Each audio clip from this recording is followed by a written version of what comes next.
Last week we talked about moving from from frustrated to favor. This week we're going to talk about moving from blocked to breakthrough.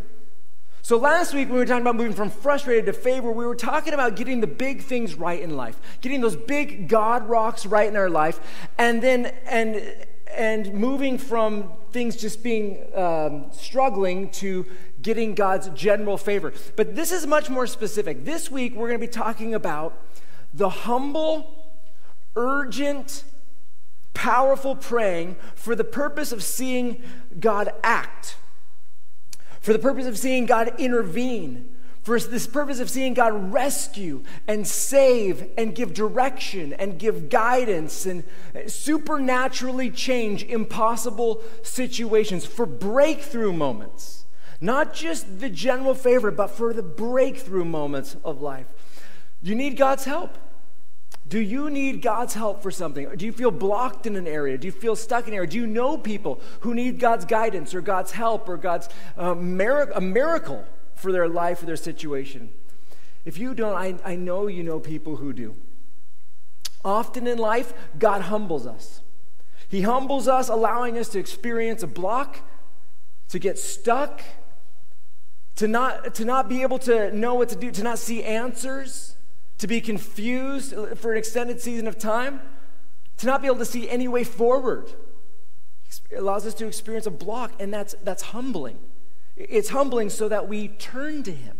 He does that intentionally, so we turn to Him, and we find a help, and we find a rescue, and we find a direction, we find a salvation, we find a guidance better than what we would have come up with on our own. That we end up on God's superior way as we look to Him and trust Him and seek Him to act. According to the Bible, there is no more powerful way to move from blocked in life to breakthrough than when a group of people pray in agreement about the same things whilst fasting together for a set period of time. When they choose to not eat any food and instead to fast and pray and see God act. Now, prayer is powerful. We see that all through the Bible. Praying together in agreement with believers is way more powerful. And then you add in that fasting component, and it just supercharges everything. It just gets off the charts, hands down, the most uncontested, most powerful way to seek God for breakthrough in your life. So welcome to our church's Fast Week. Our week of humbling ourselves with fasting. Last year, 102 people participated in it in one way or another. Some people spent 1 day fasting. Some people spent 2 days fasting. But 62 people said, I'm going to fast all 5 days. All 5 days, no food for 5 days. Now, fasting is definitely not for everybody. It's definitely not for everyone. There's huge health reasons not to fast, such as pregnancy or people with blood sugar issues, people already unhealthily underweight, people with jobs that are physically demanding, that they just can't be weak in, or that require a mental clarity this week, that whether for exams or for your job, that you just can't have a weaker concentration this particular week. People on medicines. A great reason not to fast. If you're on medicines, probably not a good idea to change your food intake this week. Fasting is definitely not for everybody. But at the same time, for the majority of us, fasting is going to be just fine. Now, by just fine, I don't mean painful or whatever. It's going to be hard and unpleasant for us, but that's the point. It makes us weak. It makes us hungry. It humbles us. It's uncomfortable, and that's precisely what makes it more powerful, because you're humbling yourself before God. When you're fasting, you're weakening yourself intentionally, and somehow the more we are weakened before God, the more humbled we are before God, the more heaven hears. The more heaven hears and is moved to act, be that in giving answers to questions or miracles to needs. This week, our church together is going to pray as hard as it is possible to pray. As hard as we can pray, as hard as we can for breakthroughs, for our church, but also for breakthroughs for our lives as individuals. Now, there's lots of things that we could talk about when going into a fasting week. And over the years, probably in January, I'll talk a little bit more about fasting. This year, when it comes to setting up our fasting week, I want to focus on the power of persistence. The power of persistence in prayer and fasting. Prayer is powerful, prayer and fasting is powerful, and then you throw in persistence, and it's just ticking all the boxes. That idea of not giving up, in pleading and pleading with God for help and for direction. If you're like me, there's things that you've prayed about and you've pleaded to God about in prayer, but you've never seen any breakthroughs in. Chances are that there's some things that are hugely important to you. That you're like, this is such a big deal, and you've given up praying about them because nothing has happened. Mark Batterson, he's this author that I've been reading a bunch. He's a pastor in I think, Washington, D.C. area. Mark Batterson, he reminds us this. He says, very rarely are our prayers answered as quickly or easily as we'd like. Amen. By definition, praying hard is hard because it's hard. But it's the prayers you pray when you feel like you want to quit praying that can bring the greatest breakthroughs. And that's what this week is about. Powerful fasting and praying for the greatest breakthroughs. It's about praying again. It's about praying and not giving up on those prayers. In the words of Jesus, about keeping asking. Keep on asking, and Jesus says, you will receive. Keep on seeking, and you will find. Keep on knocking, and the door will be open. It's that keep on. Personally, I'm at a place of desperation. And if that seems redundant to you, it's meant to be emphatic. I'm at a place of desperation, and this has driven me to the longest season of prayer and fasting in my life. It was my aim to pray and fast for 21 days. Today, I'm on day 14. Why? Why am I doing this? Well, basically, because I was getting to the end of the year. I was looking at my life. I was looking at our church here and what's going on in our church and the pressures and my desperation for God's help and his guidance and his intervention. It was just building up, and I was like, I've got nothing else. I need God. I need God now. I need actual help, not just an encouragement. I need help. I don't know if you've ever been to one of those places in your life where you're like, I now need God's help today. I am desperately desperate. I have desperation. And so it was the only thing I knew how to do, humble myself with prayer and fasting without eating food for 3 full weeks, pleading with God to finally act in answer to my prayers. Now, I've never fasted this long in my life. I've never fasted this long, but I do try to fast for at least 5 days, 3 times a year, at 3 different times throughout the year. Usually when I'm fasting, God speaks extra clearly. He gives me guidance or direction, but it's not unusual for me to hit like day 3 or 4 or 5 and still feel like I haven't heard anything yet from God. And that can be discouraging. You're like, wow, God, I haven't eaten anything for 4 days. Come on, give me guidance, give me direction here. Sometimes I don't even hear things for like a week or 2 until after fasting. Our church fast, it isn't really about breakthrough this week. Our church fast isn't really about seeing God's breakthrough this week, although I'm asking for God to break through this week, and we can pray that way. But it's really about pre-ordering a year full of miracles.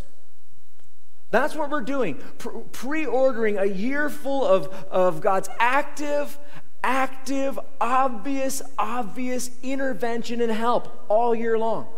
For us as individuals, and for us as a church. So I've got my big prayer requests, and I'm telling you, I have never prayed this hard in my life. I've never prayed so hard and heard so little. I've heard hardly anything. I've never prayed and seen nothing for so long, these 14 days. Am I discouraged? I would say I have an intense holy curiosity about this week. this final week of this season of fasting, what's going to happen when 100 people join in praying and fasting together for what God's going to do in this church, for seeing breakthroughs happen? I am really curious to see what God's going to do. And I do have a real intense sense of expectation about what God's going to do. These weeks of silence, though, these weeks of silence, of praying and fasting and seeing nothing thus far, it reminds me of the story of Elijah. And if you've been around me for the last couple of weeks, you've heard me say this, because I am talking about this all the time. I've been so intensely thinking of that story where Elijah's on top of Mount Carmel, and not the time when the fire falls from the sky and consumes the burnt offering. That had just happened. He's still on the mountain, and what he does at that moment is he tells the king and those people to go and eat and drink. You guys go, and that's what they do. They go and they eat and they drink. Does he tell them? Well, I don't know if he tells them, but that's what they do. They go and they eat and they drink, but Elijah doesn't. And instead, Elijah goes to the summit, to the very top of the mountain. And instead of eating and drinking, he puts his head between his knees and he prays his guts out for rain. He prays as hard as he can, urgently pleading with the God of heaven to intervene in this drought and to send rain. So they're eating and drinking. He is not. He is praying as hard as he can. And what does he do? He sends out his servant. Go see if there is any evidence at all that my prayer is being answered. And the servant goes. And then he takes a look over the horizon, and he comes back and he says these words: there's nothing. There's nothing. Now, there's Elijah. Now, God's already told him that he's going to send rain.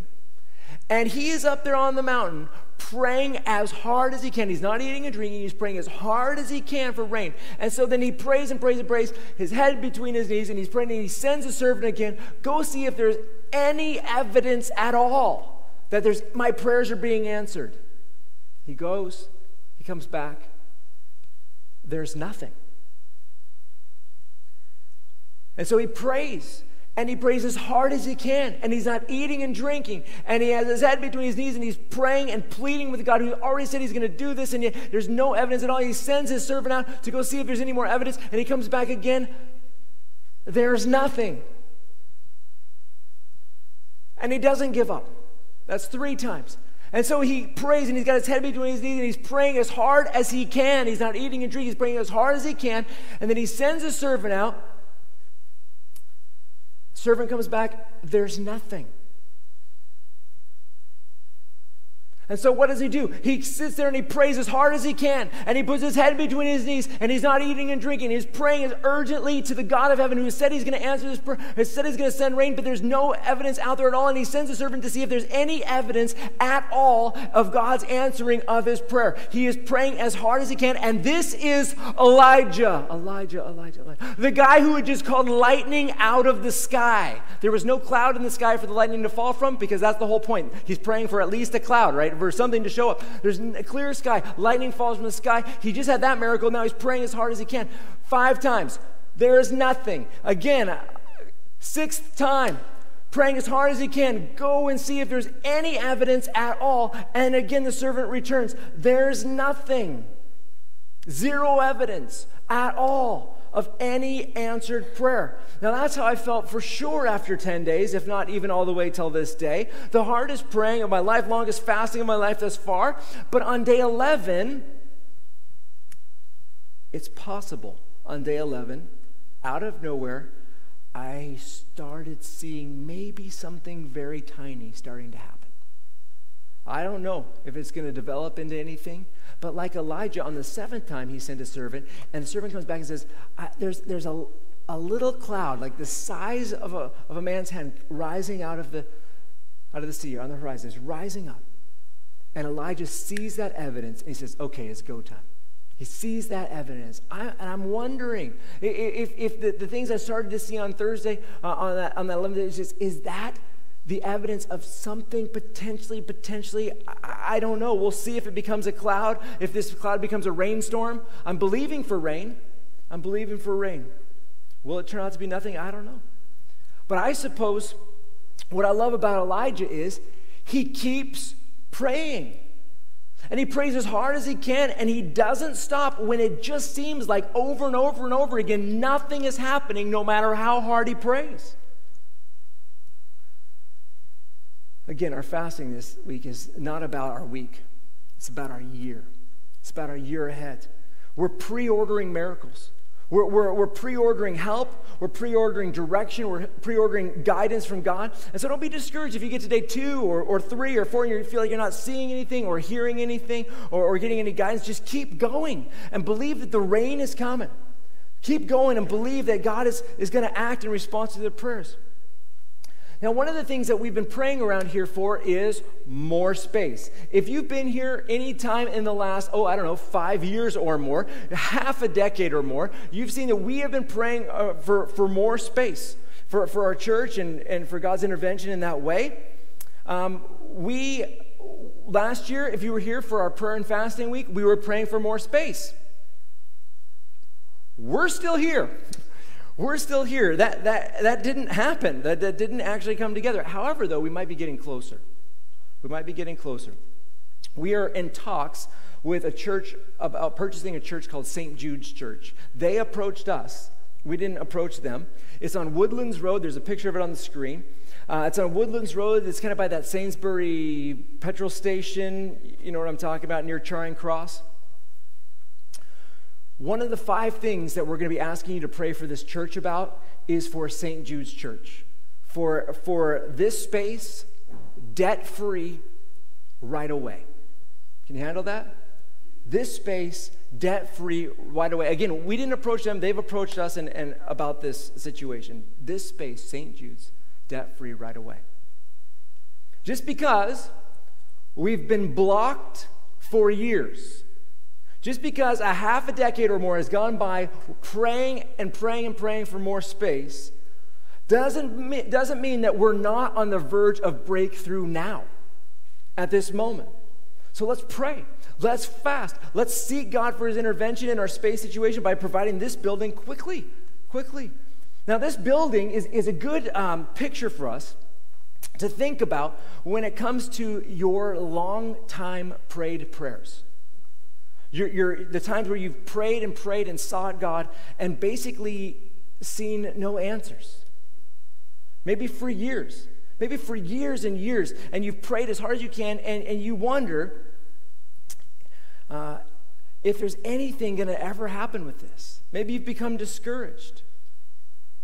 I bet there's things in your life that maybe you've prayed for a long time that are very important to you, but you've given up on praying because of just silence. You didn't hear anything. Like God never did anything. You became discouraged. And you gave up on those prayers. You lost hope. Well, I want to encourage you to think again and to keep praying, to keep seeking, to keep knocking. And I want to remind you of a story in the Gospels. It's kind of a disturbing story, but it's a story that just leapt off the page at me when we were going through this in my Bible read-through group last month or so. It's just a very simple story. You're familiar with it, but this is what strikes me about this idea of perseverance. It's in Matthew chapter 15, and I'm going to start reading in verse 21. This is what we read in Matthew 15, verse 21. It says, when Jesus left there, he withdrew to the area of Tyre and Sidon, which is way up north, which is out of the land of Israel and on the coast. So he withdrew to the area of Tyre and Sidon. Just then, a Canaanite woman from that region came and kept crying out, "Have mercy on me, Lord, Son of David. My daughter is cruelly tormented by a demon." Okay, so the person in this story is a Canaanite woman. A Canaanite woman. If you've been tracking the story of the Bible at this point, of all cultures, of all civilizations, of all people groups, there is no one less likely going to receive anything from God than a Canaanite. So this Canaanite woman she's the most unlikely and unworthy of persons.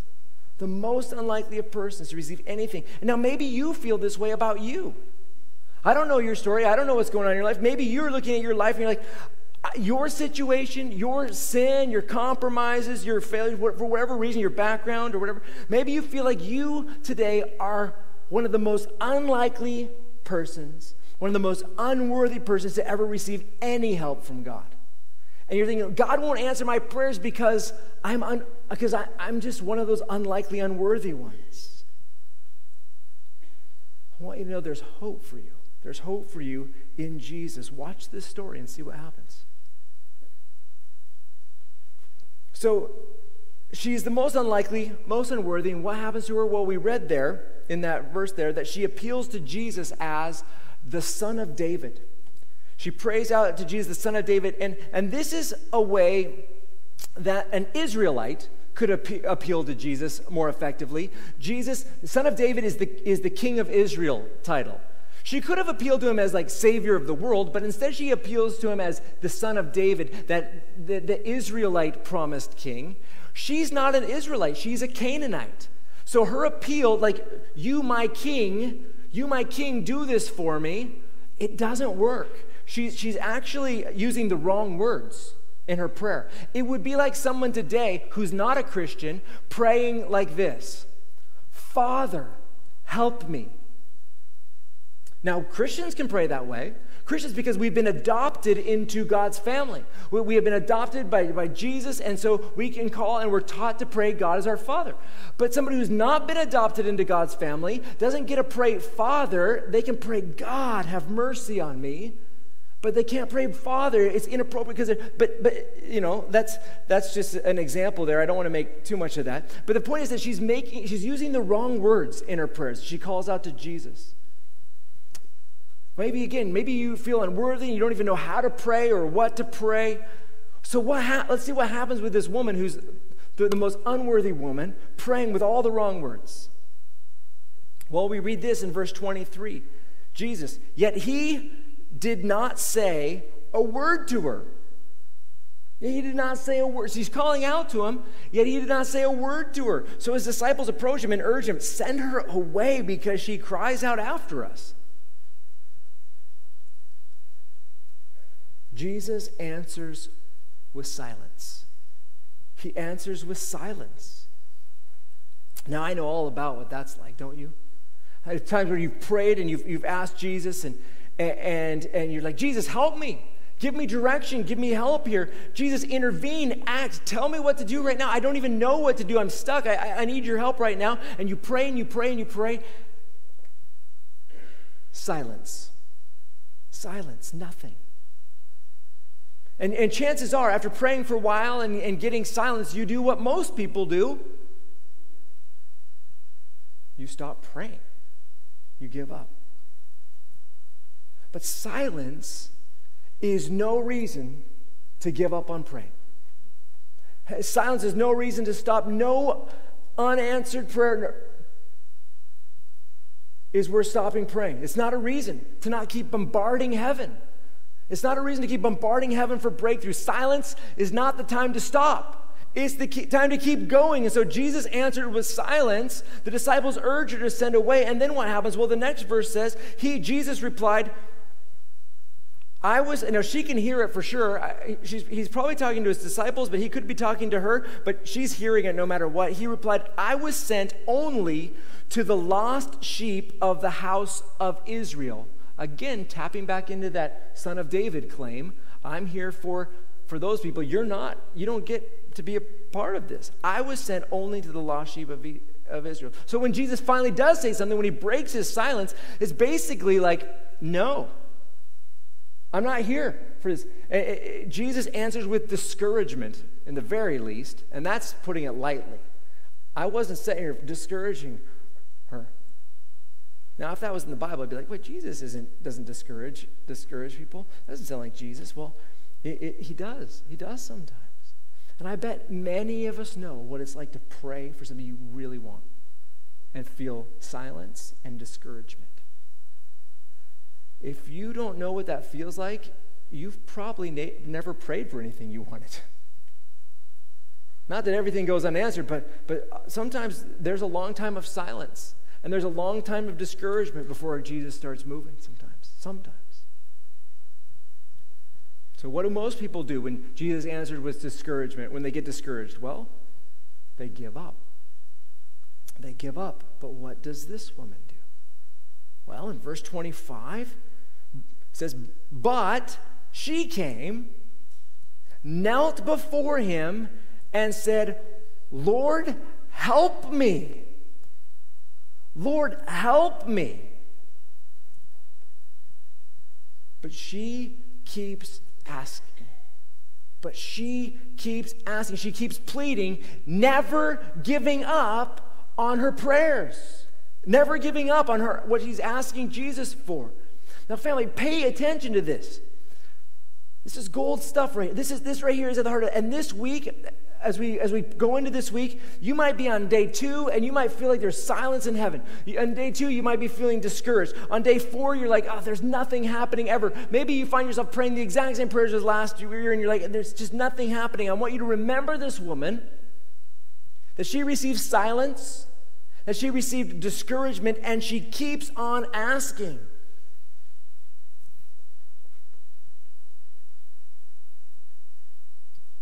Verse 26, Lord, help me. He answered, it isn't right to take the children's bread and throw it to their dogs. Again, highlighting the unworthiness of the Canaanites.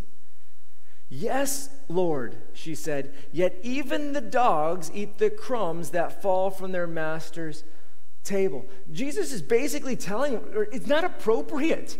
It's not right for me to do this for you, to answer your requests. And this is just all kinds of discouragement, all kinds of dissuasion, and yet she keeps pleading. She won't take no for an answer. She keeps wrestling.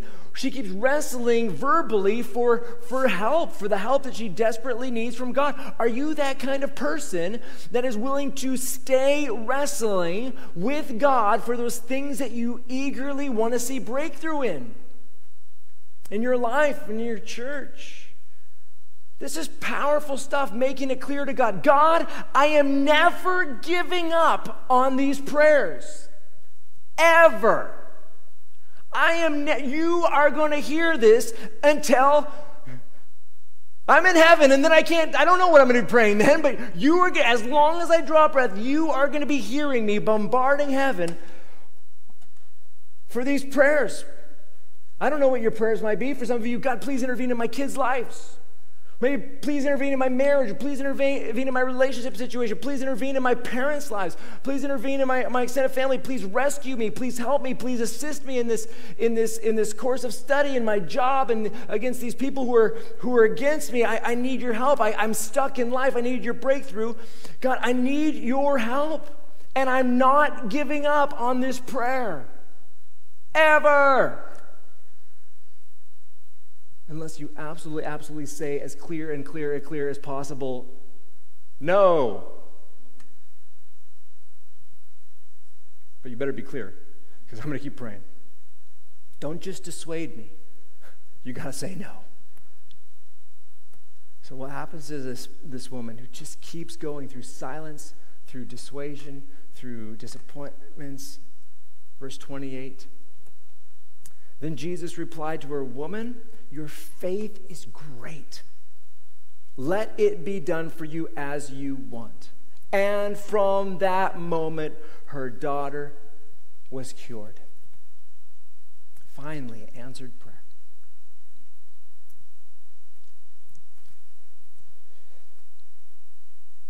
I need breakthrough. I need God's help. Our church needs breakthrough. Our church needs God's help. And so I'm inviting you to join in the most powerful week of the year. Our week of fasting, of not eating food and praying together, where we humble ourselves, not taking silence for an answer. Where we humble ourselves, not allowing discouragement to stop us, where we keep asking and seeking no matter how long it takes, and just bombard heaven with a holy humility, seeking and asking and knocking. Bombarding heaven for breakthrough. Last year I said two things. about fasting. I said this. First of all, I said, God is still going to give us good things this year, whether we pray and fast or not. We're not praying and fasting for a good year versus a bad year. I'm confident God's favor is with this church, with our family here, that He's shining, He's doing good things. I'm very confident about that. It's not that God won't give us anything good if we don't fast and pray and seek Him. The reason we pray and fast is because there is much more and much better and much quicker available via wrestling with God in prayer, via humbling ourselves with prayer and fasting together. There's more than without it. Last year, our church saw more fruit, more good, amazing things happen than any other year, and it wasn't even close. We started the year with prayer and fasting together.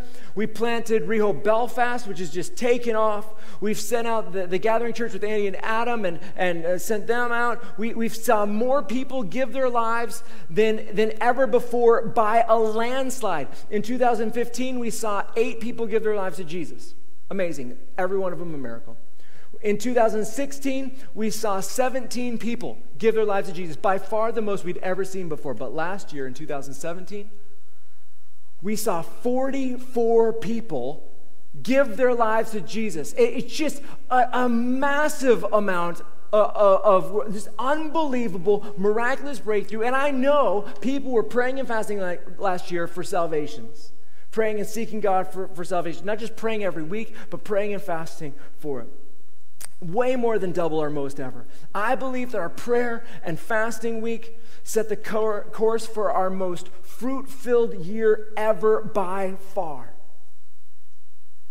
But that was last year. What about this year? This year we're going to pray again.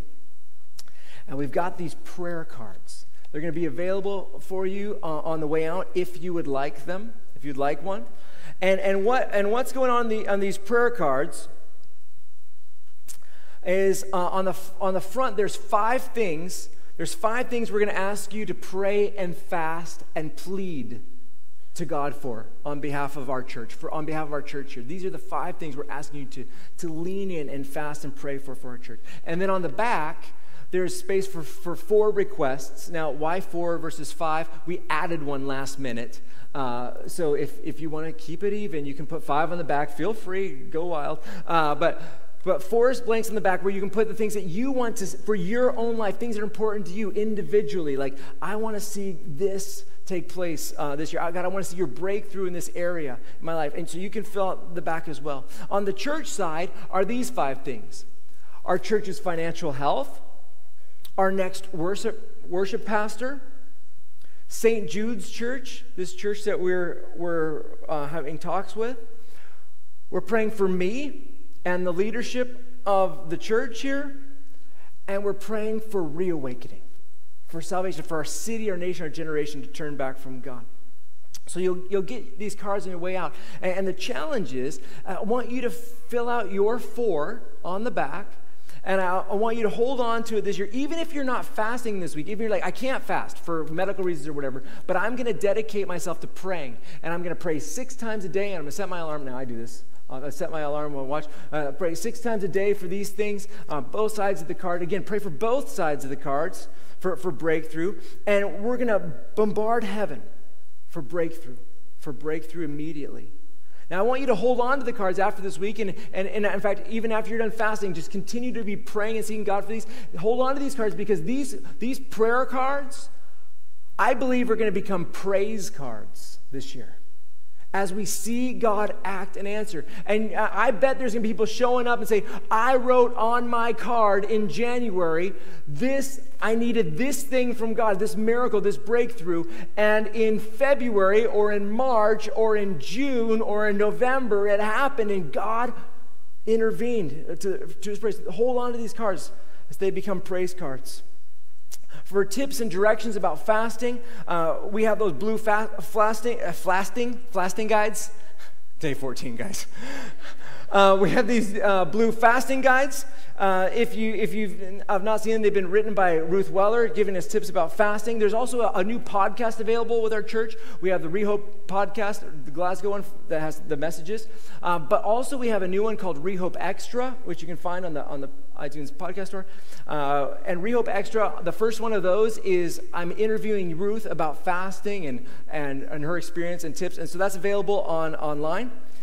Also, you can listen to last year's message about fasting, which is called, that's on YouTube on our channel here, and it's called Vision Sunday 2017.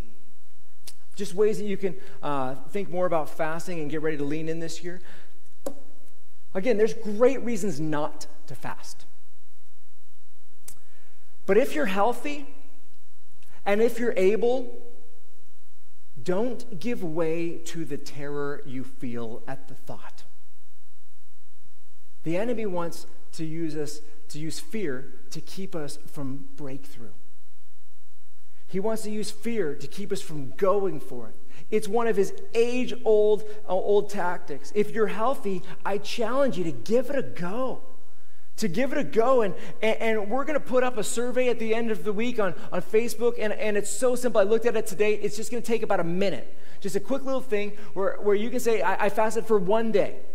And this is what happened. Or I fasted for 2 days or 3 days, or I fasted for all 5 days. You know, the challenge is 5 days to join us for 5 days of fasting. But even if you can just fast for 1 day, we want to hear about it. We want to honor that. We want to celebrate that day of humbling yourself. We just ask you to fill out the survey at the end. Just take a minute, just 1 minute, and fill that. That's going to be on Facebook and on our I-10 Rehope page. But consider today a call and a challenge, a potential year-changing call and challenge to everyone who is healthy and able to humble yourselves with me, to seek God, bombarding heaven for breakthrough this week and this year, to move forward together with us from blocked to breakthrough.